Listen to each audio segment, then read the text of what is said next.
Rádio Petroleira apresenta Programa Rádio Surgente. O que você ouve aqui, você vai ler amanhã.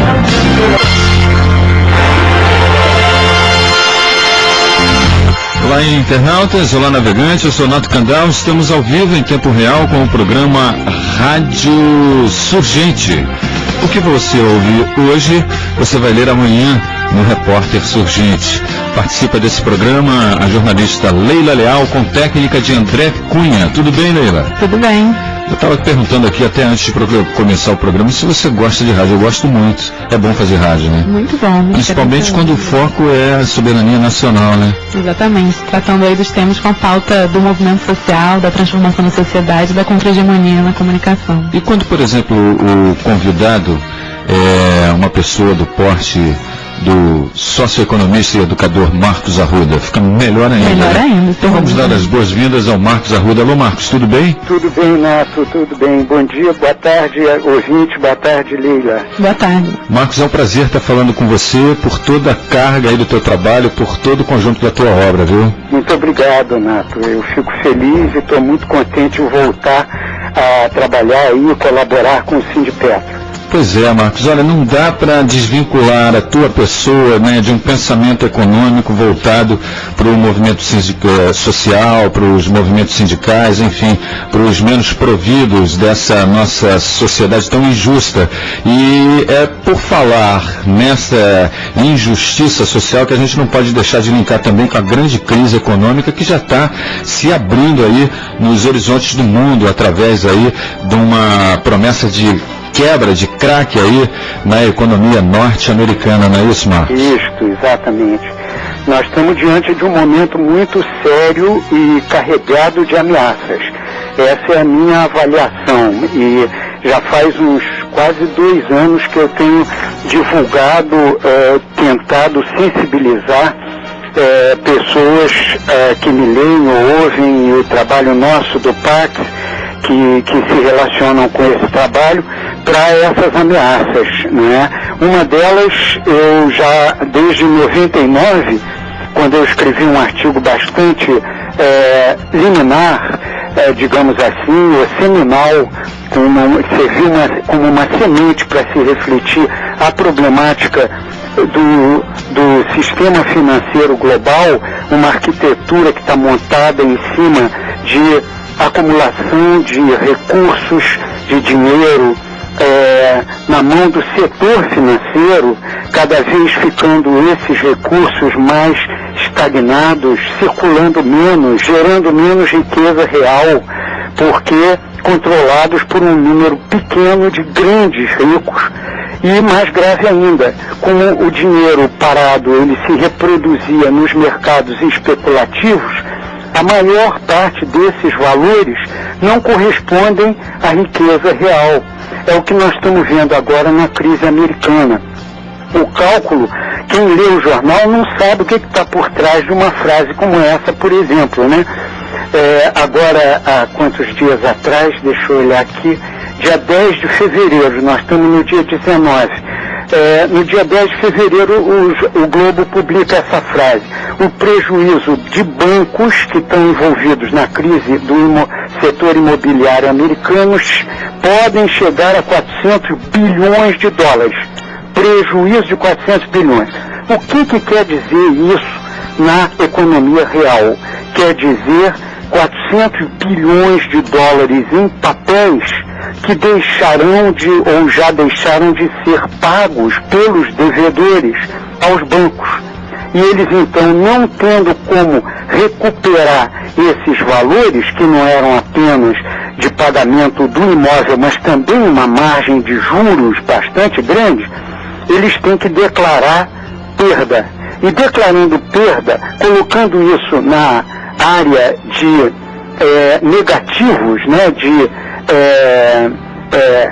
do orçamento deles, eles são obrigados, por lei, inclusive, a criar fundos de reserva e imobilizar capital para poder garantir para os outros depositários que eles não vão à falência e vão continuar podendo honrar as dívidas que eles têm com os depositários, né? Então, por que 400 bilhões? Porque hoje a economia global está em grande parte fundada em papéis e não em riqueza real. Mas espera lá, Marcos, essa história, por exemplo, isso me deixa com a pulga atrás da orelha, porque, veja bem, não é o setor, não é só aqui no Brasil não, mas eu tenho a impressão que no mundo também é o setor que mais ganha dinheiro com especulação, é o setor bancário. Então, veja bem, o que eles já ganharam aí de lucro extorsivo sem fazer nada, só em cima do dinheiro, não é meio exagero dizer que eles vão tomar um prejuízo, esse prejuízo aí, na verdade, vai ficar no 0 a 0 com aquilo que eles já tiraram, já ganharam da economia em cima do povo, só pela especulação. Você não concorda mais ou menos com essa linha de pensamento? Né? Não considerando a parte técnica da análise, enfim, ou seja, levando para uma análise mais social, Marcos? Não, é lógico que sim, você pegando a história do banco e vendo como é que ele fez a fortuna dele, você vai ver que isso é feito em cima da extorsão dos seus associados, né? Cada depositário que antes simplesmente recebia remuneração até pela sua conta corrente, hoje não recebe, o dinheiro da conta corrente não rende nada, não é? E ainda tem que pagar todos os serviços que antes faziam parte, né, do que o banco oferece em troca de você estar colocando dinheiro nele. Então, as mudanças que houve ao longo dos últimos 20 anos foram muito favoráveis aos bancos e prejudiciais aos seus clientes. É claro, eles fizeram enormes riquezas, acumularam uma quantidade imensa de riqueza. Quando se fala em 400 bilhões de perda, está se falando em relação ao que iriam receber, mas não em relação ao que já ganharam, né? Então o teu ponto é correto.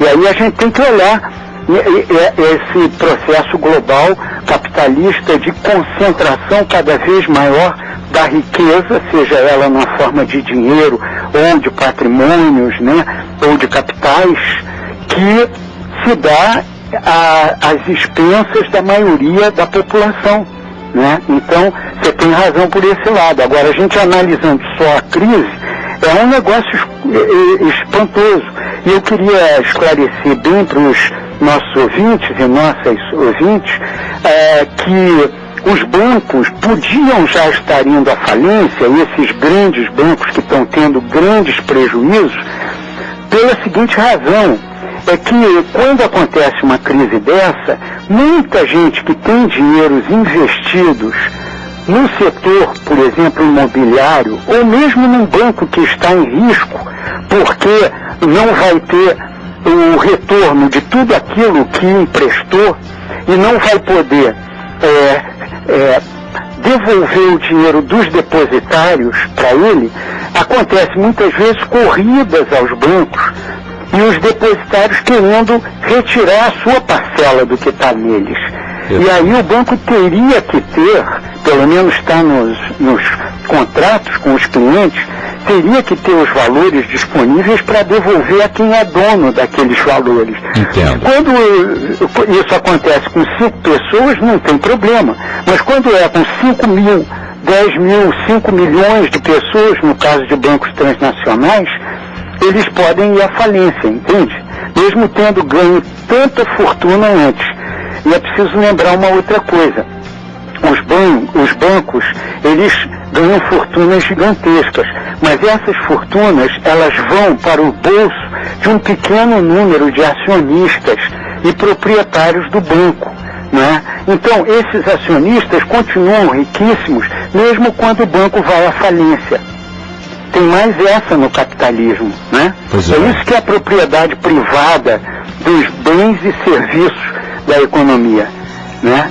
Então, os bancos que a gente conhece, o econômico, né, esses que foram mal, o Banco Nacional de Minas Gerais, todos eles que foram indo para o buraco, né? Só foi o nome do banco, a família, o patrimônio da família está lá inteirinho. Aliás, o filho, por exemplo, do Magalhães Pinto, lá do dono do Nacional, é meu vizinho lá em Visconde Moal, até hoje eles têm uma fazenda gigantesca lá, volta e meia passeiam lá com a maior ostentação, quer dizer, o banco afundou, mas a família está lá na boia, boiando, pegando um solzinho bacana, né? Ao largo da crise que causaram, né? Quem pagou foram os depositários, os clientes do banco. Esses perderam, né? Mas esses cabeças da crise não. Nós estamos conversando com o sócio-economista e educador Marcos Arruda, coordenador do PACS, Instituto de Políticas Alternativas para o Cone Sul. Participa também desse programa Rádio Surgente a jornalista Leila Leal. Leila, está gostando aí da troca de ideias com o Marcos? Bastante, né, bastante salutar essa discussão toda. Eu tenho certeza que você tem alguma coisa para acrescentar. Eu gostaria de saber do Marcos se já é possível fazer uma análise sobre a dimensão dessa crise, né? Que a gente vem vendo aí uma grande campanha acompanhando pela grande mídia de que essa crise não vai atingir o Brasil, de que a nossa economia estaria segura. E eu gostaria de saber se é prematuro a gente dizer se essa crise já passou de uma crise restrita ao setor financeiro, mais especificamente imobiliário, e pode passar a ser uma crise econômica estrutural maior, né? A gente tem dados aí de queda no crescimento do PIB, aumento da inflação, aumento absurdo da taxa de desemprego. Então eu queria saber a avaliação do Marcos sobre isso. Tá bem, Leila. O primeiro ponto é que os números ainda estão muito abaixo da realidade. Nas minhas pesquisas eu já identifiquei uma perda de mais de $1 trilhão, né, só com a crise dos Estados Unidos, que não é só dos bancos americanos, porque o mecanismo de complexificação do setor financeiro global é tão complexo, é tão inimaginável em termos de criação de derivativos que vão transferindo o risco de um papel para outras pessoas com um custo um pouco maior, né? Se a pessoa tomou um empréstimo para comprar uma casa, o banco fica com aquele papel da dívida da pessoa e o risco da pessoa não pagar está na mão do banco. Quando o banco cria um segundo título que ele vai colocar no mercado para transformar esse título da dívida do seu cliente numa outra dívida que remunera mais, ele passa o risco para esse outro detentor daquele papel, entende? Que compra dele e paga por ele uma taxa maior para ter aquele papel. Então o risco passa para o segundo. E assim sucessivamente. Eles criaram uma quantidade de papéis que foram passando o risco de mão em mão. Quem estava lá na ponta recebia uma alta taxa de juro. O mico preto da história, né? Mico preto, mas branco, enquanto estava tudo bem. Porque ganhava altas remunerações, porque o risco era muito alto. Mas no momento em que começou a haver o abalo dos não pagadores, esses foram os primeiros a chiar, né? E aí veio o castelo de cartas, começou a cair, né? Então, quando chegou nos bancos, eles começaram a ter as perdas deles, que eram de quantidade grande, porque o volume de empréstimos que eles têm feito é muito grande. Então, vocês reparem a loucura que virou o sistema financeiro global. Então, houve aí uma perda de mais de $1 trilhão, de acordo com alguns meios de informação mais críticos, como, por exemplo, o Le Monde Diplomatique, lá da França. E o que, aí a pergunta da Leila cabe muito bem, né? Como é que ainda não houve um estouro do sistema financeiro, como lá em 29, etc.? Por uma razão muito curiosa, né? Os bancos centrais do hemisfério norte estão usando fundos públicos maciçamente para cobrir os buracos dos bancos privados. Quer dizer, no mundo do neoliberalismo, em que está se tentando tirar do Estado todo o poder regulador e influência sobre a economia, em nome da liberdade das forças de mercado, quando o mercado entra em crise, é exatamente ao Estado e aos fundos públicos que eles recorrem para se salvar, para manter os ganhos que eles já têm mantido ao longo de tanto tempo. Na hora da perda, eles não querem assumir, né? Na hora do ganho, é para eles, não é compartilhado. Essa é a lógica do capitalismo globalizado. Bom, é prudente dizer que a gente precisa ter muita hora nessa calma, né, Marcos? Muita hora nessa calma. Pois é, invertendo um pouquinho a ordem das coisas. Por exemplo, o que o povo, né, o cidadão simples, pode estar fazendo já para se precaver aí de um futuro bem próximo, um pouco mais negro na área econômica? O pessoal pode começar já a tomar medidas de economia, enfim, o que o cidadão comum pode esperar aí de uma crise a curto prazo? Bom, acontece o seguinte, nós temos que ver diferentes tipos de cidadão. Se é um cidadão que não tem, fez um empréstimo imobiliário de uma quantidade de valor a pagar superior à sua renda, calculou mal, fez uma dívida difícil de ser paga, ele vai estar realmente no buraco. Né? Apuro, né? Ele vai estar em muito apuro. É o que acontece com um monte de clientes dos bancos imobiliários, financeiras imobiliárias nos Estados Unidos. Eles estão perdendo os seus imóveis, estão perdendo a casa, estão acampando na rua, né? Porque o banco não perdoa, ele vai lá e esvazia a casa do cara, né? E os filmes de televisão e reportagens que a gente tem visto em cadeias, por exemplo, aí na net, né? A gente assiste ao CNN e tal, é espantoso. Você vê famílias e famílias chorando na rua porque não tem mais onde morar.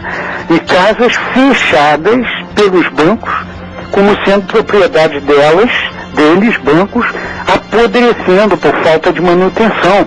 É uma lógica absurda essa do capital, né? O ser humano não vale nada, só vale bem material.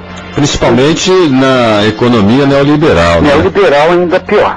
Aí você pergunta, o que fazem esses e outros clientes, né? Esses e outros cidadãos e cidadãs? Dá um tiro na cabeça, né? Bom, isso já disse o Figueiredo, na época em que perguntaram o que você faria se ganhasse salário mínimo por mês.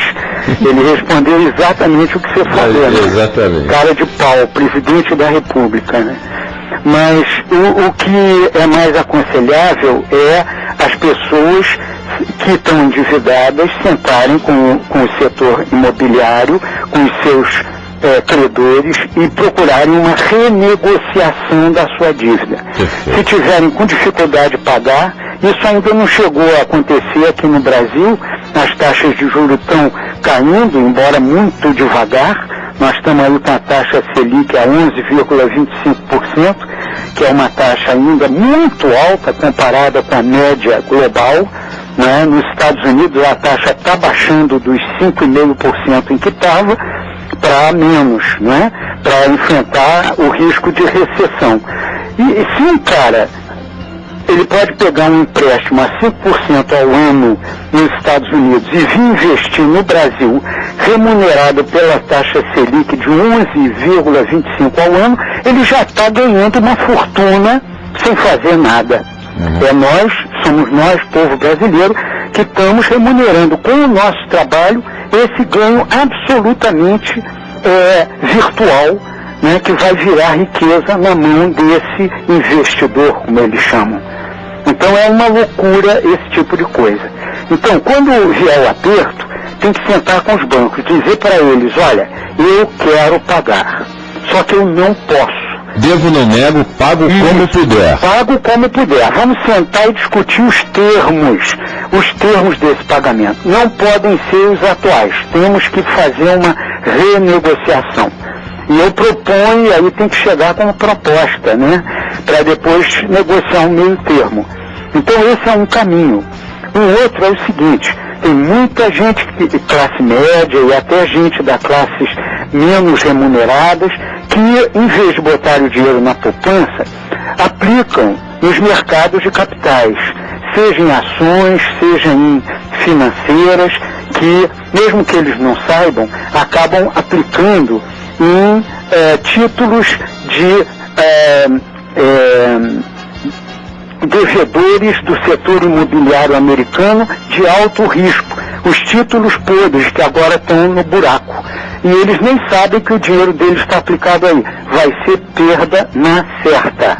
Os bancos brasileiros, ou que operam no Brasil, que usaram nosso dinheiro aplicado na área financeira, nesses títulos podres, nós vamos estar pagando o preço. Nós é que perdemos, né?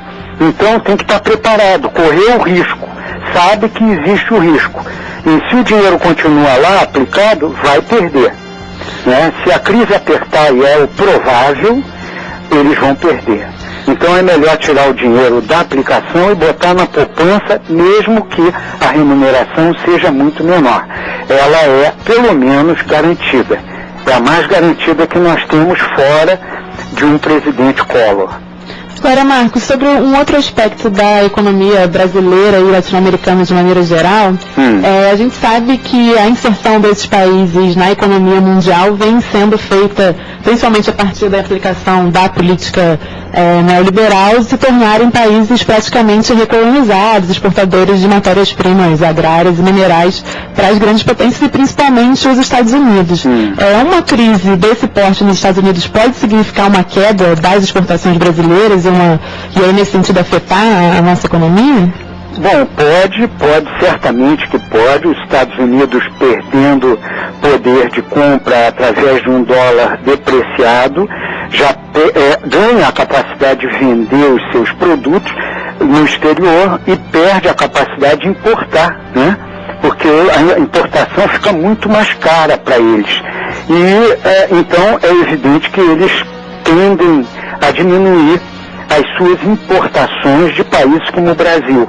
E isso vai ter um impacto, embora seja muito menor hoje do que há 20 anos atrás, já que nós diversificamos a nossa pauta de importações, aumentando as importações da Europa, da Ásia, da África e da América Latina, principalmente. Se for olhar o outro lado da moeda, Marcos, não seria uma maneira de agregar valor aí à nossa economia, forçando, em vez da gente exportar tanto, tentar melhorar um pouquinho a qualidade, em vez de ficar exportando matéria-prima, tentar já trabalhar essa matéria-prima aqui para agregar valor e exportar com valor maior, já que a diferença aí de moeda vai estar favorecendo a gente?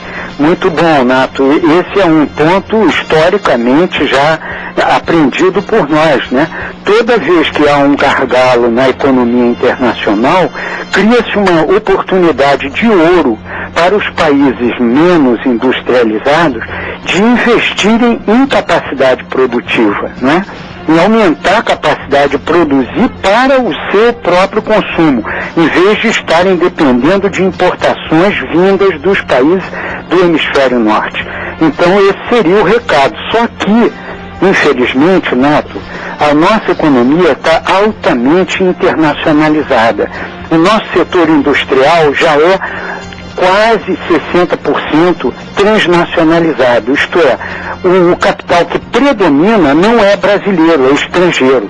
E a remuneração desse capital vai para o exterior e não vai ser reinvestida aqui no Brasil necessariamente. É por isso que a nossa remessa de lucros tem sido tão crescente, né? E tão alta.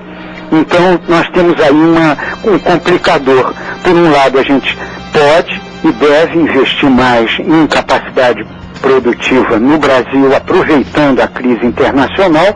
Por outro, seria necessário uma vontade política que o governo Lula não tem de nacionalizar a nossa capacidade produtiva, não é? Para que os benefícios da produção retornem para o Brasil e não sejam internacionalizados. E aí basta mencionar brevemente o caso da Vale, né? A Vale era um fantástico patrimônio que valia mais de 100 bilhões de dólares há 20 anos atrás, foi privatizada há 10 anos atrás por um valor irrisório, 3,3 bilhões de reais, né? E essa privatização acarretou, né, uma desnacionalização da Vale. E quando a gente para e pensa o que é a Vale, é a grande detentora da riqueza mineral não fóssil, não orgânica do Brasil. Né? São os minérios. É a Petrobras do nosso solo, né? A Petrobras do solo. Aliás, você falou bem, em 1964, 2 meses antes do golpe, nós, era estudante de geologia, promovemos um encontro em Minas Gerais com a bandeira de criação da Mineirobras, que seria a Petrobras dos minérios. Veja você, exatamente coincidindo com o que você está dizendo, pois não é que o Fernando Henrique entregou a Vale do Rio Doce para estrangeiros, porque a maioria dos acionistas de ações que não têm direito a voto, que são ações ao portador, como é que chama? Ações ordinárias. Ordinárias. Hein? Ordinárias. Não, as outras, essas são as que têm direito a voto. E as outras, que são as ações preferenciais, são aquelas que vão remunerar primeiro, ser primeiro remuneradas, mas não têm direito a decidir a estratégia da empresa. A maior parte, mais de 60% dessas, já é estrangeira. Então, dos dinheiros que a gente vê, cada 6 meses declarados nas prestações de conta que saem no jornal, pela Vale do Rio Doce, mais de 60% vai para o exterior em divisas. Isso é a obra e graça de um monstruoso presidente da República chamado Fernando Henrique, criminoso contra a economia nacional. E hoje nós estamos aí com a Vale investindo em tudo que é lugar, com investimento nos Estados Unidos também, né? Comprando empresas na Austrália, em tudo que é canto. Por quê? Porque ela não é brasileira mais, ela é transnacional e está atrás de lucro a qualquer custo, mesmo ao custo da nossa soberania. Estamos conversando com o sócio-economista e educador Marcos Arruda, coordenador do PAX, Instituto de Políticas Alternativas para o Cone Sul. Bem falado aí, bem lembrado, Marcos, a questão da Vale do Rio Doce, e é um assunto que nos interessa bastante porque a Rádio Petroleira é uma questão de soberania. Aqui, todos os assuntos que são relacionados à questão da soberania nacional são pauta permanentes do nosso programa, dos nossos programas. Eu queria que você falasse um pouquinho mais, né, fazendo uma pequena e uma breve relação dessa questão da Vale do Rio Doce, Marcos, né? Como isso impactua na soberania nacional e também principalmente na economia, né, do nosso país. Muito bem, meu caro. Primeira coisa, a Vale do Rio Doce, ela tem reservas de minério absolutamente fantásticas. Eu queria relembrar aqui um episódio que aconteceu em 87 com o Sarney, presidente, que foi relatado por um jornalista na tribuna da imprensa, na época, por experiência vivida por ele, em contato com um japonês que era, na época, representante da Nippon Steel na direção no Conselho de Administração da Uzi Minas. Vocês sabem que a Uzi Minas hoje está não só privatizada, mas desnacionalizada e pertence principalmente ao grupo Nippon Steel do Japão.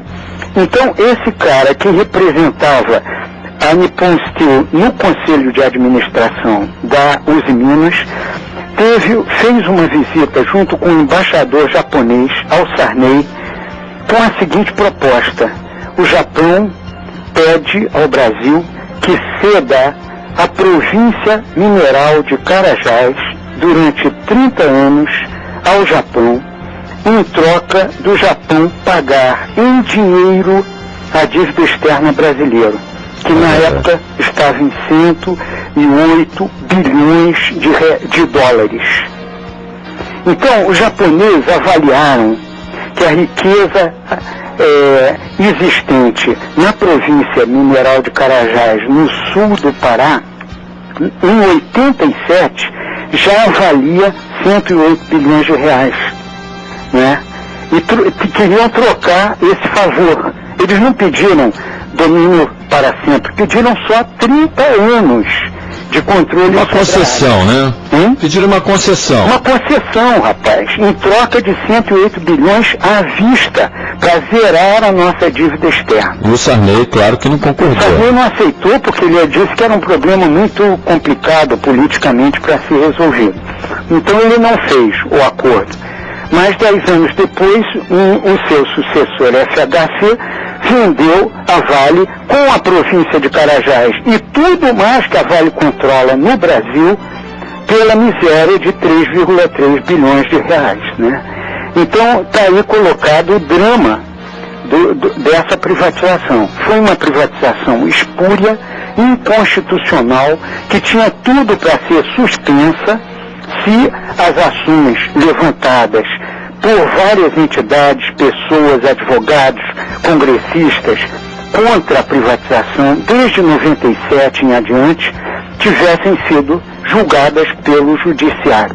E isso foi rolando e rolando até hoje.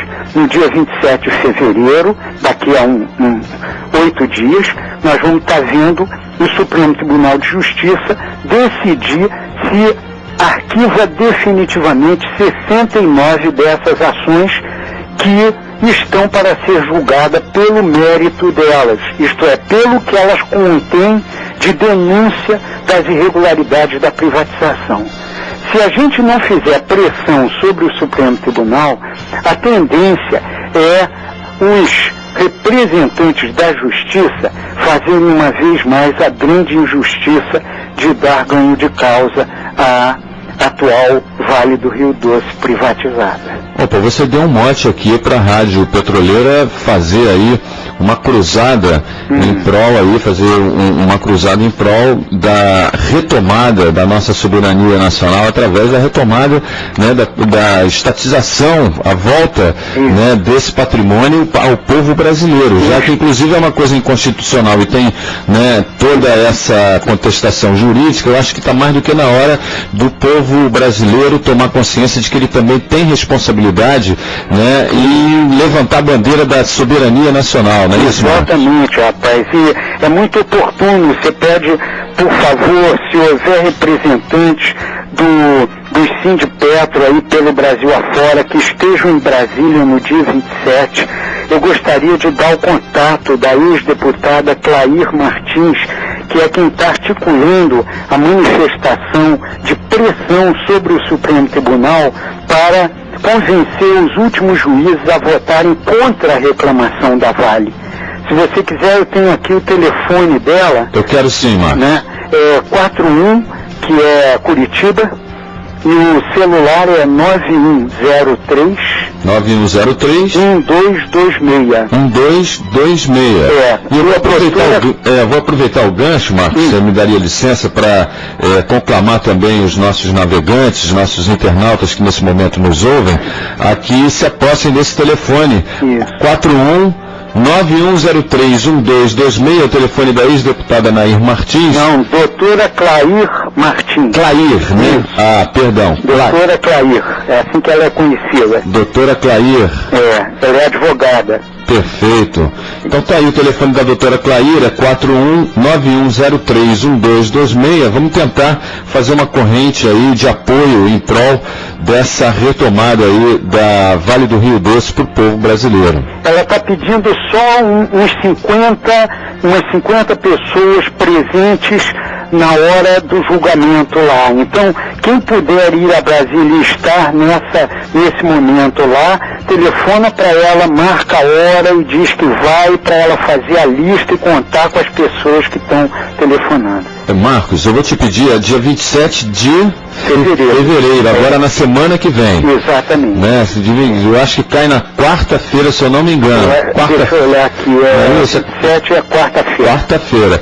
Eu vou estar em Brasília nessa data e vou fazer questão, então, de estar cerrando fileiras aí com a doutora Clair, para que a gente possa, de alguma forma, tentar conscientizar e até trazer um pouquinho aí a consciência dos juízes para que né, retomem esse bem aí nacional que é a Vale do Rio Doce. Isso, e você pode também, quem sabe, fazer alguma entrevista com ela e ela vai te contar um pouco da história dessa luta, né, e por que é tão importante para o Brasil a gente agora conseguir que as ações sejam julgadas, né, porque agora o que está em questão é simplesmente se as ações sobrevivem ou são borradas para sempre do mapa. Né? Então, depois disso, se a gente vencer no Supremo Tribunal de Justiça, nós temos uma outra luta, que é que o Judiciário julgue as ações pelo seu mérito. Julgar pelo mérito. Exato. Perfeito. Vamos torcer, né, Marcos? Vamos torcer, meu caro. Estamos conversando com o sócio-economista e educador Marcos Arruda, que é coordenador do PAX, Instituto de Políticas Alternativas para o Cone Sul. Ô Marcos, ultimamente eu tenho visto muito nas ruas, principalmente aqui no Rio de Janeiro, alguns vendedores ambulantes com os carrinhos de mão a vender cofrinhos de barro, o porquinho voltando. Será que já dá para a gente começar a acreditar que a poupança, a partir de agora, aí, com essa nuvem negra, vai ser um bom negócio de novo? Já dá para começar eu procurar as minhas moedinhas na gaveta, enfim. Minhas filhas, as duas caçulinhas, já estão com seus porquinhos lá, já estão caçando as moedinhas dentro de casa. É um bom exemplo, Marcos? Vou fazer dois comentários, né? Um é sobre ainda a Vale do Rio Doce, o outro é sobre os porquinhos e a poupança. Sobre a Vale do Rio Doce, ainda tem uma coisa para dizer. Ela tem o mesmo conteúdo de luta pelo nacionalismo, pela soberania brasileira, que a luta contra os leilões de petróleo que o governo Lula continua fazendo e que entregam na mão, ilegalmente, inconstitucionalmente, na mão de empresas estrangeiras, um bem estratégico para o Brasil. Então, está se falando em ressuscitar o oitavo leilão e nós precisamos nos opor frontalmente a essa vontade que o governo já anunciou. Muito bem lembrado, Marcos, até porque hoje está sendo realizada exatamente aqui no Sindipetra RJ, nesse momento, uma reunião que organiza agora o fórum, né, das entidades que estão se aglutinando para retomar, né, a luta aí pelo petróleo é nosso. Beleza, pode contar com o PAX. Opa, então mais um parceiro aí para serrar fileiras aí com o Sindipetra RJ. Isso, nós já temos uma boa colaboração com vocês e com a EPET. Então podem contar com toda a nossa capacidade de alcançar setores da população e tudo, e as redes com quem nós participamos. A gente vai estar passando aí a minuta final aí dessa reunião para vocês aí. Ótimo. E eu gostaria que você participasse desse fórum aí que vai estar sendo realizado aí aqui em breve. Então você manda as datas e tal para eu poder ver se me alcança o calendário. Perfeito. Né? Agora, sobre a poupança, Nato, é importante a gente fazer uma distinção. Quando a gente poupa num cofrinho, a gente está deixando de gastar um dinheiro que podia ter gasto naquele dia, botando ele naquele cofre para um gasto futuro. É uma previsão, é uma antecipação em que você renuncia a um consumo imediato de alguma coisa em favor de um consumo futuro, né? E isso quando você não é um compulsivo poupador, porque aí tem gente que passa fome para poupar, não faz o menor sentido, né? Aí é o famoso pão duro? No mínimo, né? Pois é. Mas é uma espécie de doença que existe, como a claustrofobia, ou o que seja, existe essa também. Mas, então, normalmente, a gente tem um outro caminho de poupança também, que é botar o dinheiro nos bancos, em troca de alguma remuneração, né? A remuneração agora, hoje, está em torno de 0,57% ao mês. Né? No dia de hoje, ela varia dia a dia, essa taxa. Né? Agora, os mesmos bancos que têm... Está em tendência de crescimento essa taxa, Marcos? Hein? Está em tendência de crescimento essa taxa? Está em tendência de crescimento. Não, ela fica variando entre 50, 49 até 62, 63, mas raramente chegou a 1% ao mês, sabe? Perfeito. Então ela fica ali naquele meio, né? Sobe e desce pouco. Eu tenho aí a série histórica, mas não está na minha mão agora. Agora, eu queria mencionar o seguinte: enquanto o nosso dinheiro fica na mão do banco e ele nos paga 0,57% do valor que a gente tem como juro, taxa de juro, ele nos oferece esse dinheiro emprestado de volta para nós, né? Esse e mais um pouco de outros, e ele oferece ele pede a nós para pagarmos 5,5% ao mês. Então, o dinheiro está na mão dele a 10 vezes menos do que ele recebe de nós se a gente pegar aquele dinheiro emprestado, né? Então, esse mecanismo é o que explica tamanha riqueza. Esse é um dos mecanismos que explica por que os bancos são tão ricos. Então é melhor botar no porquinho, não é isso? De uma certa maneira é melhor, né? Você tem ele à mão e você usa quando quiser, sem perder. Mas aí é que está, você perde na inflação, né? Entendi. Tem uma perda de 5 a 6% ao ano, atualmente, na inflação, que essa taxa de 0,57 hoje, de uma certa maneira, diminui a perda, né? Já que você não tem correção monetária, pelo menos você tem um pequeno juro que diminui essa perda. No porquinho você não tem compensação nenhuma. Então acaba você tendo que escolher, sabe? Entre uma coisa e outra. Ou seja, agora, entre a cruz e a espada, entre né, a cruz e a espada. Agora deixa eu te perguntar uma coisa, Marcos. Essa nuvem negra que o pessoal, principalmente lá nos Estados Unidos, essa bolha, essa crise que está sendo anunciada, ela vem coincidentemente ser anunciada em um ano eleitoral, aquela questão toda lá de disputa presidencial nos Estados Unidos. Dá para fazer uma correlação com isso? Será que isso não tem uma certa cortina de fumaça? Não tem um certo fundo político nisso daí? Inclusive para o terceiro mundo poder estar de uma certa forma financiando essa campanha que chegou ao cúmulo do absurdo de ter um financiamento trilionário? É verdade. Olha, rapaz, não houve nenhuma intenção aí de a crise acontecer justamente agora. É simplesmente porque o capitalismo é um grande Titanic, né? E tem vezes que ele vai afundar de qualquer jeito, não se sabe a hora. E não saber uma hora. Ele bate no iceberg e aí começam a descobrir, caramba, o iceberg fez furos muito maiores do que tudo que a gente previu e tudo mais. Aí há um grande abalo. O negócio é que o capitalismo tem essa arte, né? É de privatizar o Estado e as instituições multilaterais, globais, ao ponto de poder contar com os fundos públicos gerados pelos nossos impostos para salvar o setor privado na hora que o risco deu errado, né? Como eu falei sobre os bancos que estão agora em crise. Então, enquanto houver liberdade dada pelas sociedades para que os governos salvem o setor privado, esse drama vai continuar, entende? Quando chega a um extremo, eles arranjam um outro meio para tentar sobreviver. É uma grande reestruturação fundada numa guerra mundial. Então ainda tem essa. Então se vai reativar a economia através da produção da guerra. Começa com as armas e depois tudo mais que é produzido com dinheiro público, justificado pela guerra, pelo inimigo que tem que derrotar, né?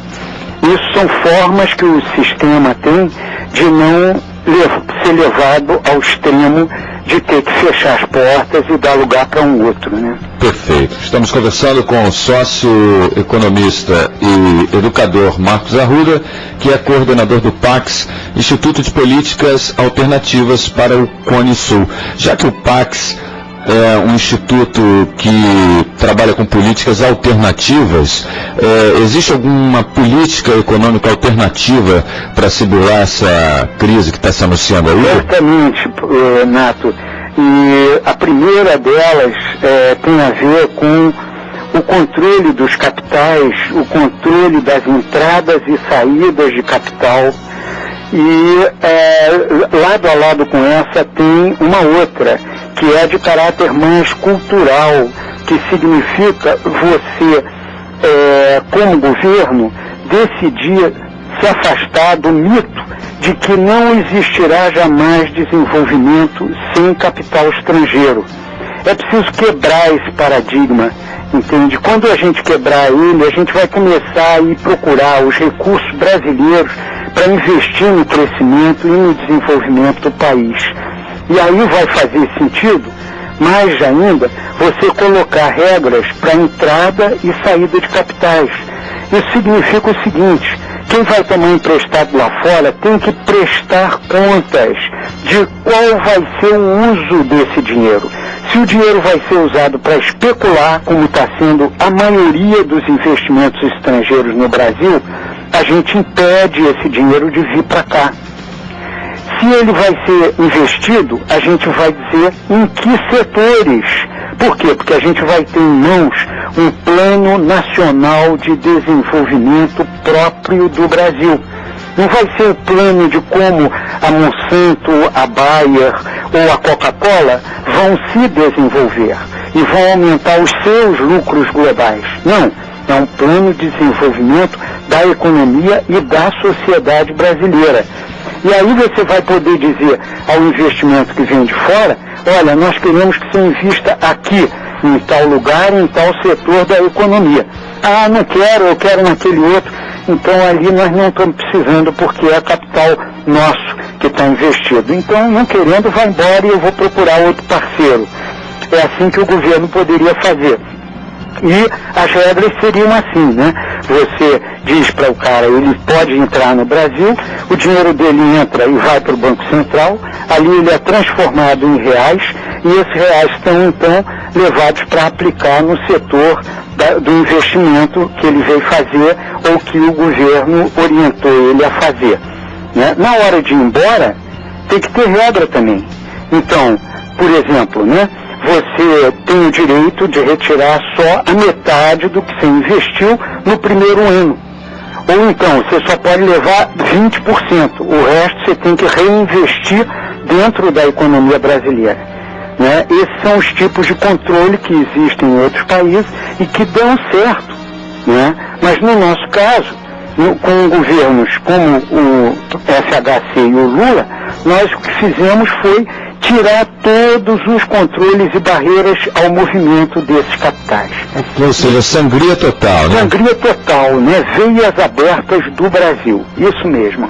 Agora, Marcos, discutindo justamente essa elaboração de políticas alternativas, eu queria colocar uma questão mais de fundo, mais ampla, sobre a própria adoção de modelo econômico, né? Você abordou que esse problema das crises cíclicas é um problema intrínseco do capitalismo, né? Que é um sistema autodestrutivo que tem uma série de mecanismos para se reconstruir, como a própria utilização de guerras, a utilização de bens públicos para garantir o lucro dos empresários. Eu queria saber de você se é possível, dentro do capitalismo, com a propriedade privada dos meios de produção, enfim, a elaboração de políticas alternativas, ou se a transformação da economia não passa pela adoção de um outro modelo econômico, se o paradigma do socialismo já foi de vez abandonado, ou se a alternativa ainda passa pela estatização dos meios de produção, enfim, pela adoção de uma economia socialista. Ótimo.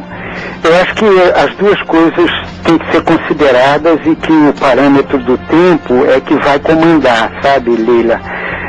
Primeiro que eu acho que alguns dirigentes que são capitalistas de convicção, eu vou te dar dois exemplos, um no Brasil e o outro no exterior. No Brasil você tem o Requião, por exemplo, né? É um dos caras mais progressistas que a gente tem no mundo do capital. Eu não acredito que ele é socialista, nem que ele é revolucionário, mas é o governador atualmente que tem melhor governado um estado do Brasil, né? Então, esse é um exemplo de alguém que poderia, no caso de virar presidente, fazer reformas capitalistas, reforma agrária, reforma monetária, reforma fiscal e tributária, reforma da Previdência, que melhorassem enormemente a vida do país. Podia revisar as privatizações, né, podia reconquistar o controle dos recursos naturais, inclusive do petróleo, para o Brasil, e ainda continuar no sistema do capital. Né? Isso é até desejável porque diminui muito o sofrimento do nosso povo. Né? Mas, por outro lado, adia também bastante uma mudança mais profunda. Eu acho que o capitalismo não vai ter saída cedo ou tarde. Por quê? Porque ele tem como princípio acumular capital a qualquer custo. Ele vai estar cada vez mais substituindo o trabalhador por máquina e mantendo as remunerações através do trabalho humano. Enquanto isso acontecer, o resultado é o que nós temos hoje, né? Uma massa de quase a metade da população mundial sem emprego, sem trabalho, excluída dos mercados de trabalho, como eles chamam, né? E sem recursos para comprar o básico para a sua sobrevivência, já que a única remuneração que a maioria dos países do capitalismo concebem é o salário. Né? E não tendo emprego, não tem salário. Não tendo salário, não tem poder de compra para comer, vestir, morar e tudo mais. Então esse é um problema. Não são todos os países capitalistas que concebem a coisa assim. Então, por exemplo, na Suécia existe um salário cidadão. Né? E você, sendo cidadão sueco, você recebe aquele salário, mesmo que não trabalhe, mesmo que seja bêbado, qualquer coisa, você pode usar aquele dinheiro como quiser. Por quê? Porque você ganha o salário por ser gente, por ser cidadão. É uma concepção bem mais social da sociedade do que a do neoliberalismo dominante no resto do mundo, né? Ou seja, é o conceito do bem público, né? O mais puro conceito do bem público. Ou seja, se você tem uma riqueza, esse país tem que dividir para todos. É verdade, isso mesmo. Mas também é o conceito de um ser humano que não é só indivíduo, né? Que é um ser social ao mesmo tempo. Então a sociedade tem responsabilidade por cada ser humano, pelo direito básico e mínimo que é o direito à vida. Então esse conceito que eu chamo de pressuposto antropológico humanista e não mercantilista é muito importante, né, de ser divulgado, e ele está na base dessa política pública lá da Suécia, né? Então se a gente encontrar um dirigente no Brasil que tenha essa visão, essa coragem e essa coragem de fazer acontecer, aí a fila anda. A coisa anda e o capitalismo continua por mais algumas décadas. Mas eu não vejo saída para o capitalismo. A médio prazo a tendência é ele se exaurir, porque ele é desumanizador por natureza. E o ser humano vai acabar se levantando para clamar o seu direito a ser gente. Né? Isso aí o Marx achava na época, e eu estou com ele nessa, né? Ô Marcos, eu gostaria muito de te agradecer a aula, né, que você deu aqui pra gente. Enfim, eu sou fã de carteirinha aí do teu trabalho aí já há bastante tempo e me sinto honrado aí de tê-lo, né, como entrevistado desse Rádio Surgente, que já está chegando ao final. Aliás, a gente sempre gosta de estender o máximo possível, mas em rádio o tempo é tempo.